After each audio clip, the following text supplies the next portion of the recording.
Have you ever been around an elderly loved one, maybe a parent, a grandparent, or even an older neighbor, and noticed a little habit that made you, or the people around them, feel just a little uneasy? You probably didn't say anything out loud, right? Because deep down, you didn't want to hurt their feelings, you didn't want to embarrass them, and honestly, you weren't even sure if it was worth bringing up. But here's the thing, those small, awkward habits? They often carry a much bigger story behind them. And most of the time, nobody talks about it. Not the family, not the friends, not even the elderly person themselves. It just gets brushed aside, until one day, it's too late. Think about it, maybe you've noticed your loved one refusing to bathe, or piling up clutter around the house. Maybe they overshare personal details at the worst possible moments, or they keep repeating the same stories again and again. At first, you might laugh it off, or convince yourself it's just old age. But what if these little things are actually silent signals, clues about their health, their emotions, or even their dignity slipping away? And here's why this matters so much: ignoring these habits doesn't just make the elderly person uncomfortable, it makes everyone else uncomfortable too. Family dinners start to feel tense. Visits feel shorter. Friends stop dropping by. And without realizing it, these habits can quietly eat away at connection, respect, and even love. That's exactly why this video is so important. Because today, we're not just going to talk about aging in a polite, surface-level way. We're going to be honest. We're going to uncover 12 uncomfortable habits in old age that no one really tells you about, but you absolutely need to know. And more importantly, I'll show you how to approach them with patience, with compassion, and with practical solutions that keep dignity intact. So if you've ever felt stuck, unsure of whether to speak up, or how to handle those awkward situations, you're in the right place. Because by the end of this video, you'll not only recognize these habits, but you'll also understand what's really behind them, and how to respond in a way that strengthens your relationship, instead of straining it. Before we dive in, I want to hear from you. If you believe every stage of life deserves comfort, love, and dignity, type "I care" in the comments. And if you haven't already, hit that subscribe button and join us here at Elderly Wisdom Tips, where every day, we share simple, heartfelt guidance to make aging a journey of respect and compassion, not frustration and silence. Let's start with one of the most common, and honestly, one of the most uncomfortable habits you may notice in old age: neglecting personal hygiene.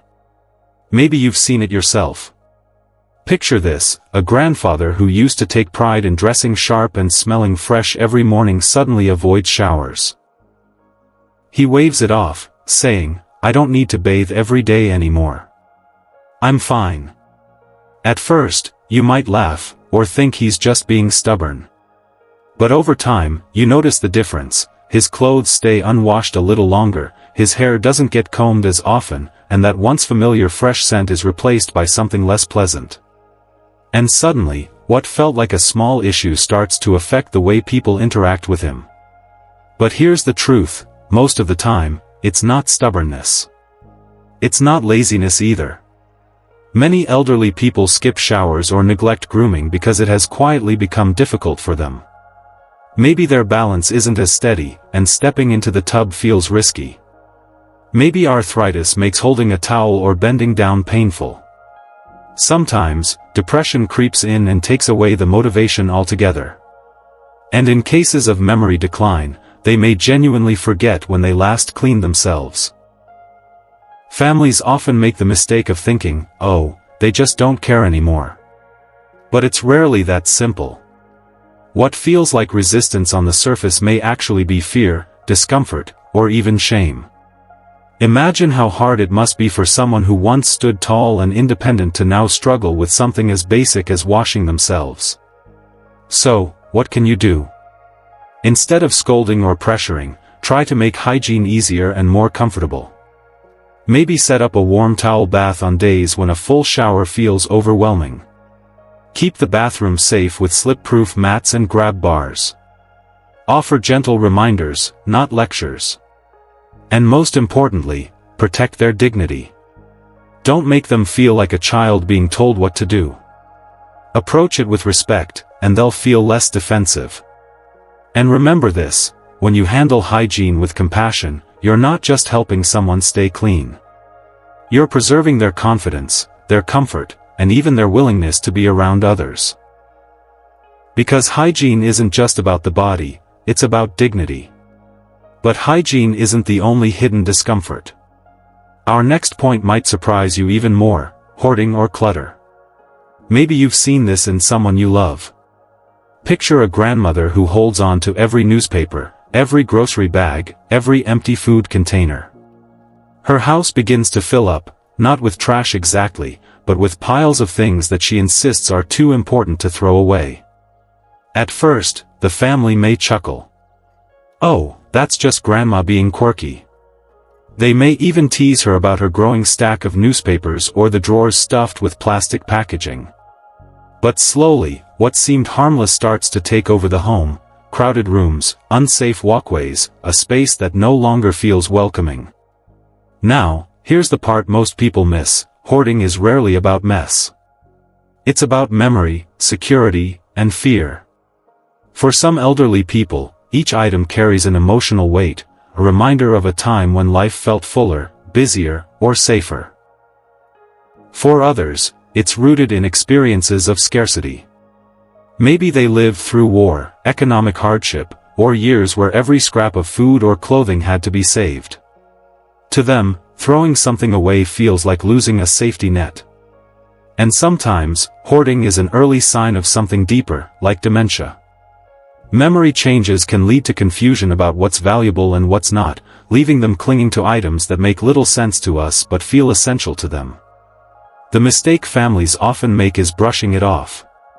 That's just her way. She's always been like that. But ignoring it not only allows the clutter to build, it also risks the elderly person's safety, tripping hazards, unsanitary conditions, even fire dangers. So how can you help without stripping away their dignity?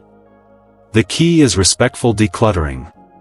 Don't barge in with garbage bags and throw everything out. That will only cause anger, mistrust, and pain. Instead, take small steps. Work together. Start with one corner, one drawer, or one stack of papers. Ask which items truly matter to them, and allow them to keep those with sentimental value. Replace the rest with something comforting, like a photo album or a keepsake box, so they don't feel like they've lost everything. This isn't about forcing a clean house. It's about creating a safe, peaceful space while still honoring their feelings. When you help an elderly loved one let go of clutter with patience and understanding, you're not just clearing out rooms, you're clearing out the quiet weight of fear and making room for comfort and ease. And while clutter may be visible to the eye, the next habit is often hidden in plain sight, because it comes out in the words they speak. I'm talking about oversharing personal details. Maybe you've been there before. You're standing in line at the grocery store, or sitting in church after service, when suddenly your elderly neighbor leans over and starts talking about their latest medical test results. Not in a private, gentle way, but right there, in front of everyone.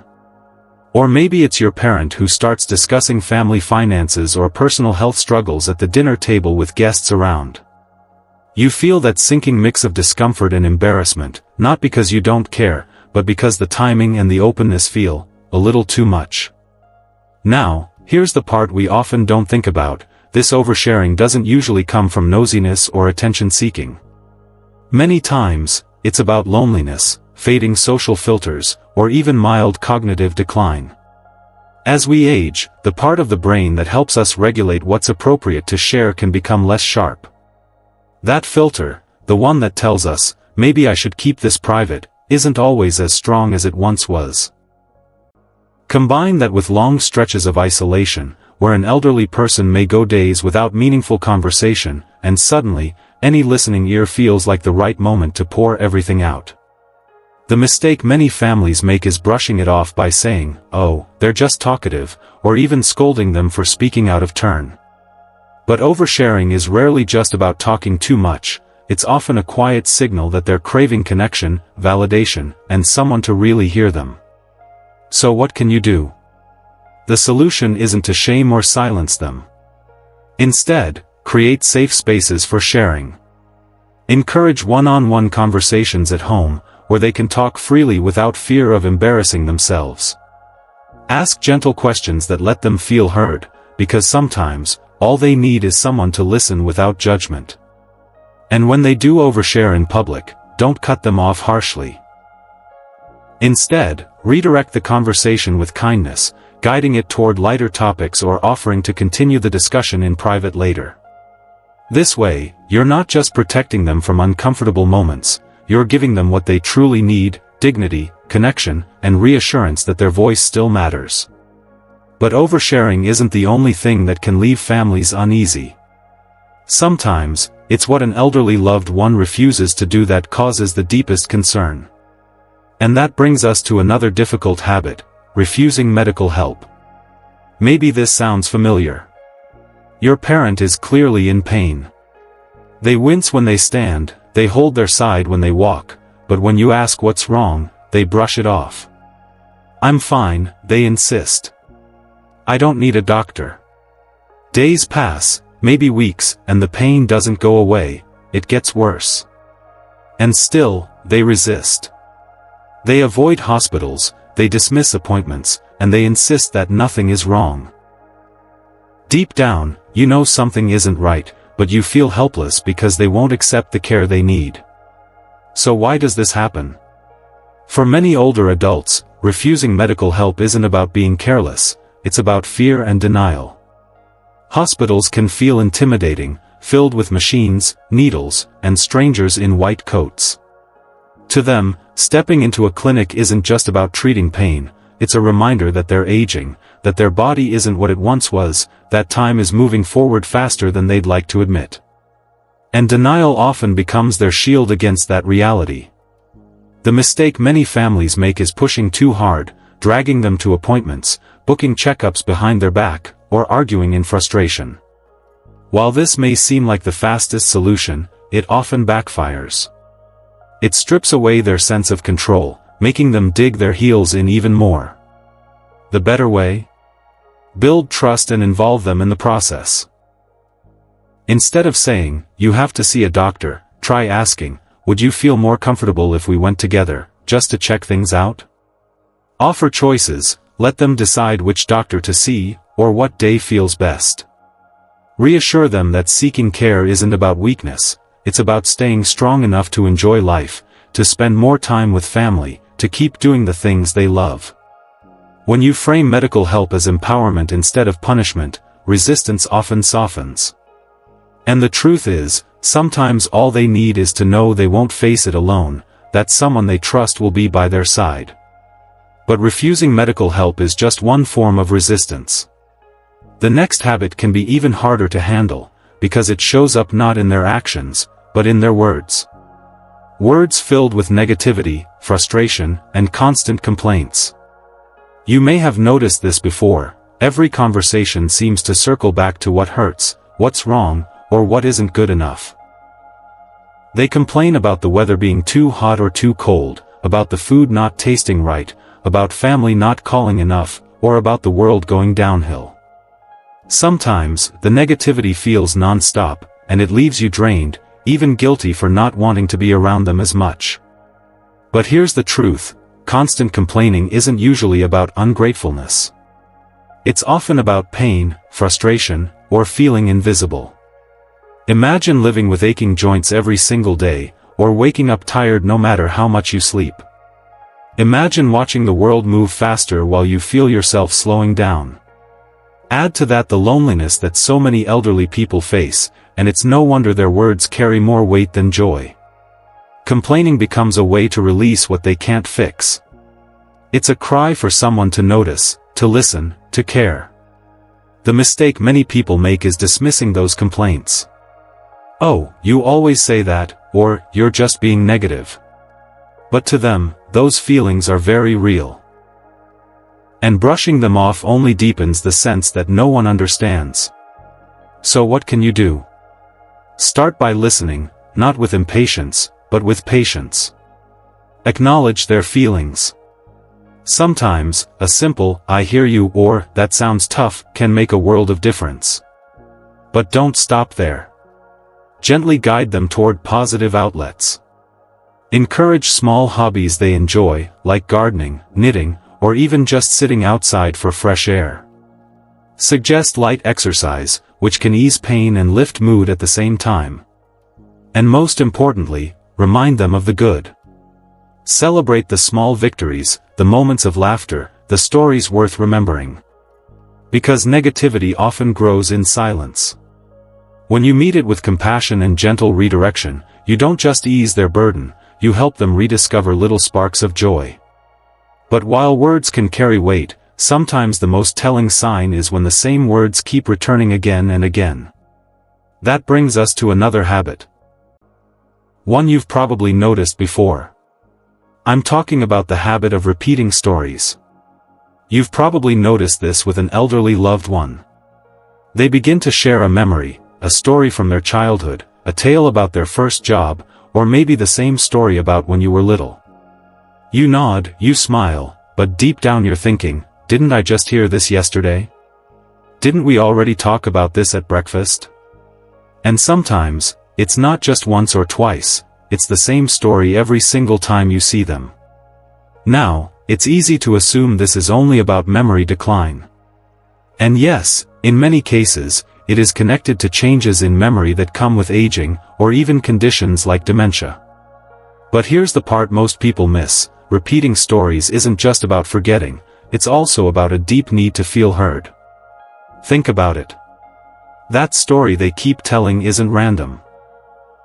It's usually something that mattered to them, a moment that shaped them, a memory that brings them pride, or comfort, or joy. And each time they retell it, it's as if they're reaching out, saying, "Please remember this part of me. Please know who I was, and still am." The mistake families often make is cutting them off. "Yes, you told me already," or I know.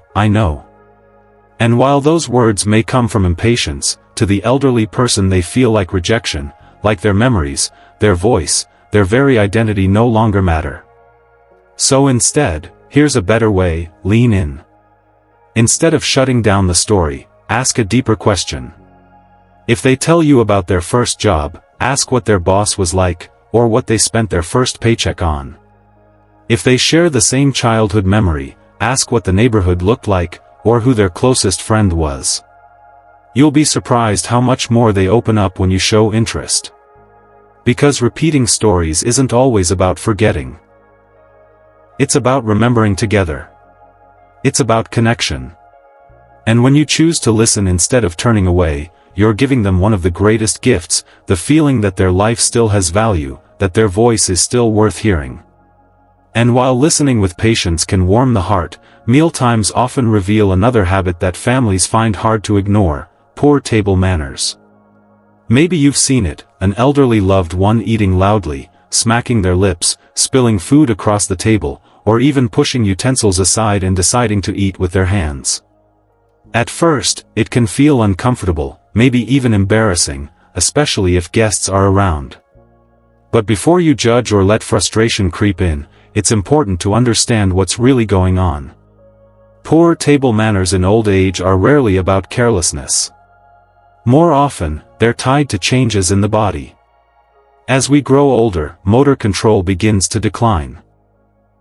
The simple act of holding a spoon steady or cutting food neatly becomes more difficult when hands shake or coordination weakens.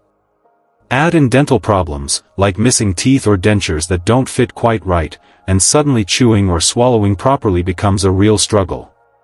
For others, it might just be plain fatigue. Mealtimes take energy, and what once felt effortless now feels like hard work. The mistake many families make is treating these changes as if they're deliberate, like grandma is just being messy, or grandpa is doing it on purpose. But in truth, these habits often come from discomfort or physical limitation, not from a lack of manners. So what can you do? First, approach mealtimes with patience. A gentle, understanding attitude goes a long way in preserving dignity. Then, look for simple solutions, softer foods that are easier to chew, adaptive utensils with larger handles that are easier to grip, or even finger foods that make eating less of a battle. And most importantly, don't shame them. If a spill happens, let it slide. If eating is noisy, remember, it's not about the sound, it's about the fact that they're still able to eat and share that time with you. Because at the end of the day, meals aren't just about food. They're about connection, comfort, and community. When you shift the focus from frustration to compassion, you not only make mealtime easier, you make it meaningful. But table manners are just one part of daily life that can shift with age. The next habit might not show up at the dinner table at all, it's often tucked away in the quiet corners of the home, and it can tell you more about an elderly loved one's well-being than you might expect. Talking about death too often. Maybe you've noticed it with an elderly loved one. They bring it up at the dinner table, in casual conversations, or even when you least expect it. They might say things like, "When I'm gone," or "I probably don't have much time left." At first, it can catch you off guard.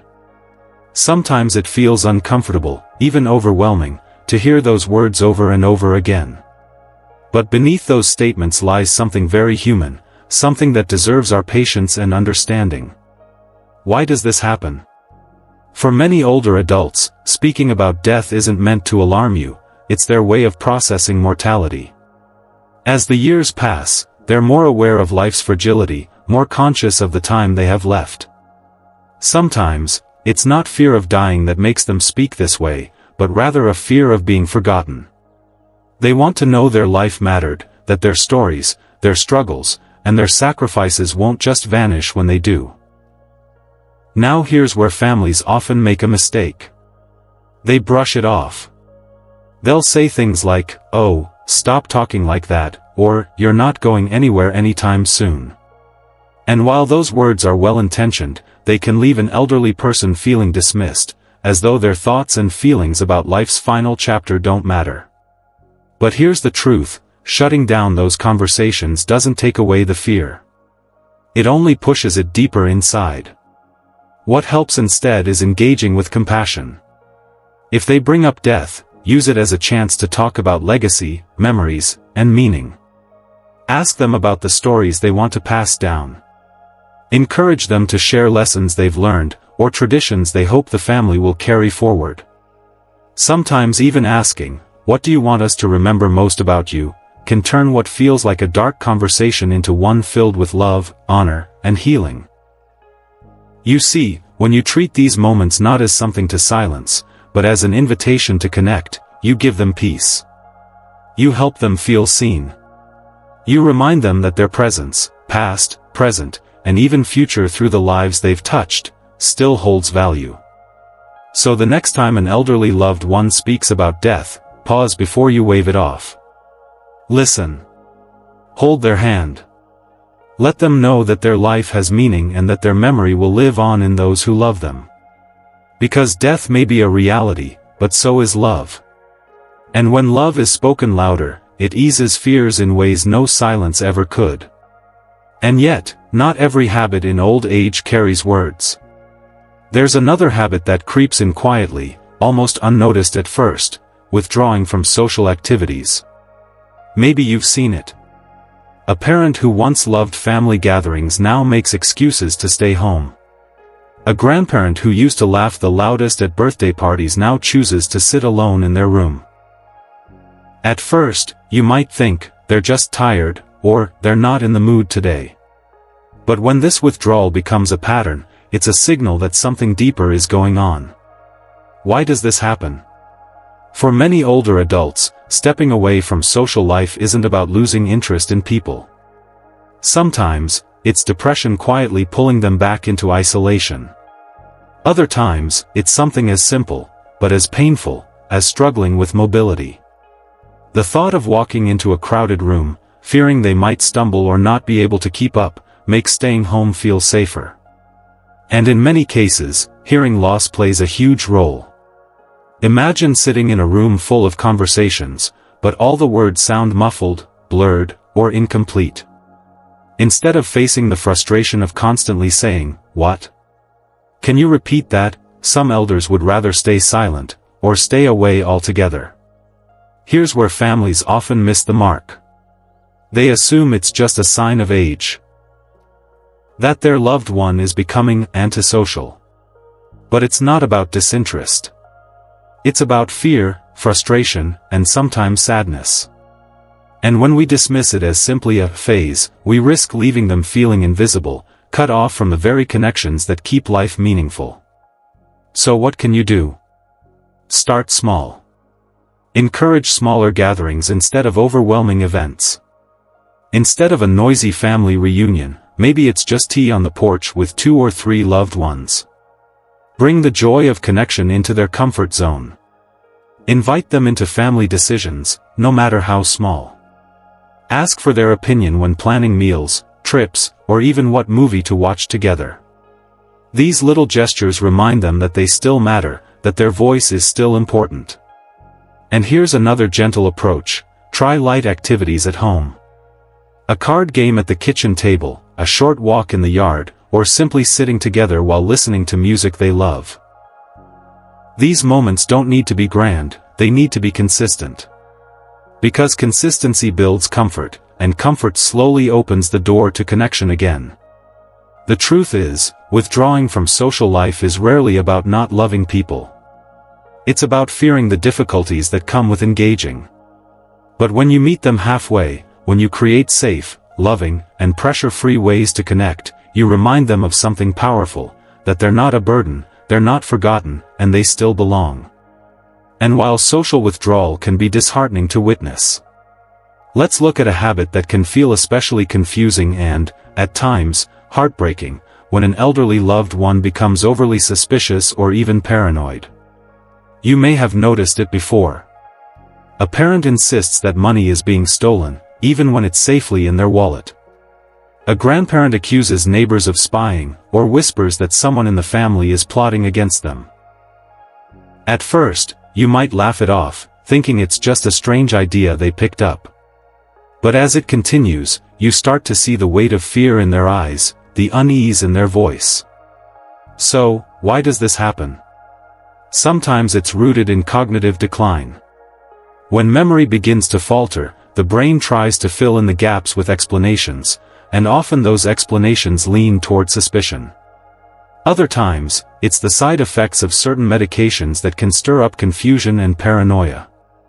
And let's not forget one of the deepest fears in old age: vulnerability.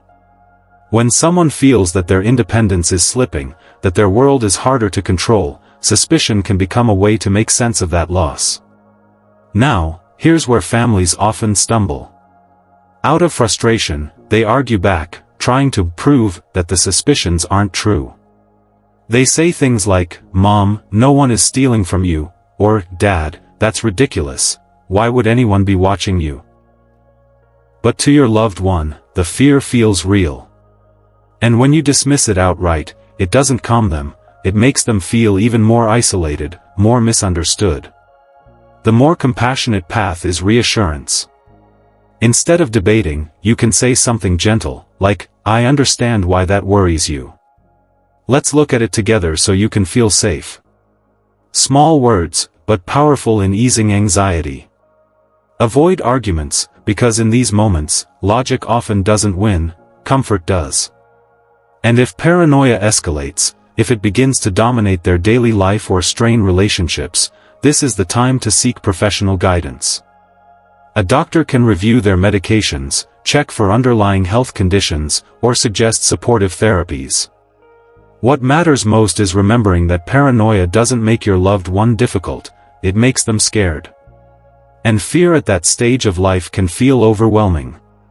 When you approach it with patience, understanding, and reassurance, you're not just calming a suspicion. You're protecting their dignity. And while suspicion and paranoia can shake a family's trust, let's talk about something that can feel both awkward and uncomfortable: inappropriate comments or jokes made by an elderly loved one. Picture this: you're at a family gathering, everyone's enjoying the meal, and suddenly your elderly parent makes a blunt remark about someone's appearance, or maybe cracks a joke that feels outdated, even offensive. The room falls silent for a moment. People exchange uneasy glances. You feel that mix of embarrassment and frustration, wondering why they would say something like that. Here's the truth, many times, these moments aren't meant to hurt anyone. They often happen because, as people age, the social filters we rely on begin to loosen. The part of the brain that helps us hold back certain thoughts or weigh the impact of our words can be affected by aging, medication, or cognitive changes. Sometimes, it's not a medical issue at all. It's simply that their values or sense of humor were shaped in a very different time, and what once felt acceptable now sounds out of place. Families often make the mistake of responding with anger, embarrassment, or even shaming their loved one in front of others. But let's pause for a moment. Imagine being in their shoes, saying something without realizing how it lands, and suddenly feeling judged or silenced. That doesn't build understanding, it builds distance. The key is redirection with kindness. If they say something that crosses a line, don't snap or embarrass them publicly. Instead, calmly shift the conversation or address the moment later, in private, with gentle but firm words. For example, "Dad, I know you didn't mean any harm, but that comment can hurt people. Let's keep things positive." This way, you're setting a boundary without stripping them of dignity. And sometimes, the best approach is to focus on their intent rather than their wording.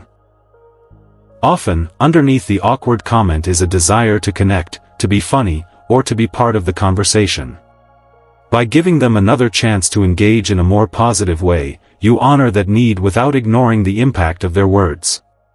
So when these moments happen, remind yourself, it's not always about disrespect. It's often about change in the brain, change in times, and change in social expectations. With patience, redirection, and boundaries set in love, you can keep the moment from turning painful. And while comments can sometimes sting, there's another habit that quietly affects not just the elderly themselves, but the entire household rhythm: resistance to change. Imagine this: you suggest moving furniture to make their home safer, maybe to clear walkways and prevent falls. Or you propose a new medication routine that could improve their health. But instead of agreeing, your elderly loved one digs in their heels. They cross their arms, shake their head, and insist, "I've been fine this way for years, I don't need to change now." On the surface, this can feel frustrating, even irrational. But beneath that resistance is often something much deeper. Change, for many older adults, feels like a direct threat to independence. Every small adjustment, whether it's using a walker, accepting a home aid, or altering the household routine, can feel like one more reminder that they're not fully in control of their own life anymore. And losing control, even in small ways, can stir fear, pride, or grief. Families often misinterpret this as simple stubbornness or defiance. But pause for a moment: wouldn't any of us resist if we felt our autonomy slipping away? What seems like a minor adjustment to us can feel, to them, like a symbol of decline. The best approach here is patience and perspective. Instead of forcing sudden change, introduce it gradually. Frame it not as restriction, but as empowerment. For instance, instead of saying, "You have to use this cane so you don't fall," try, "This cane can help you walk farther and do more on your own." The language we use can either make them feel powerless, or give them back a sense of control. Small steps often work better than big leaps. Rearranging one room instead of the entire house, or adjusting one part of the daily routine at a time, allows them to adapt without feeling overwhelmed. And most importantly, involve them in the decision-making. Ask questions, listen to their preferences, and let them feel that their voice matters. Because here's the truth: stubbornness is rarely about the change itself. It's about what that change represents: aging, vulnerability, and the fear of losing independence. By understanding that, and by handling those moments with empathy instead of frustration, we can turn resistance into cooperation. And while each of these habits may seem frustrating in the moment, when we step back, we realize they all point to something much larger. These behaviors, whether it's avoiding hygiene, hoarding clutter, oversharing, or resisting change, aren't random quirks. They're signs of deeper emotional and physical struggles that deserve our attention. So let's take a moment now to zoom out and look at the bigger picture, where all these hidden habits come together, revealing what our loved ones are truly trying to tell us. It can be heartbreaking to watch these habits take over someone we love. When we see a parent who once stood tall now refusing to bathe, or a grandparent who used to be sharp and witty now repeating the same story for the 5th time, it can stir feelings of sadness, frustration, and even helplessness. Sometimes, we might even catch ourselves wondering, where did the person I knew go? But remember, these aren't just habits. They are not random quirks, nor are they signs of someone being difficult just for the sake of it. They are silent cries for comfort, dignity, and understanding. Each action, whether it's withdrawing from friends, complaining too often, or resisting change, is rooted in something deeper: fear of loss, longing for connection, or a need to feel valued. When we shift our perspective, something powerful happens. Instead of reacting with irritation or despair, we begin to see the heart behind the behavior. A repeated story is not a nuisance, it's a reminder that they want to be heard. Complaints are not just negativity, they are signals of pain, frustration, or loneliness.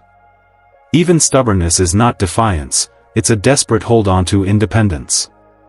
So here lies the challenge, but also the opportunity. Instead of meeting these moments with frustration, we can respond with patience. Instead of rushing them, we can slow down.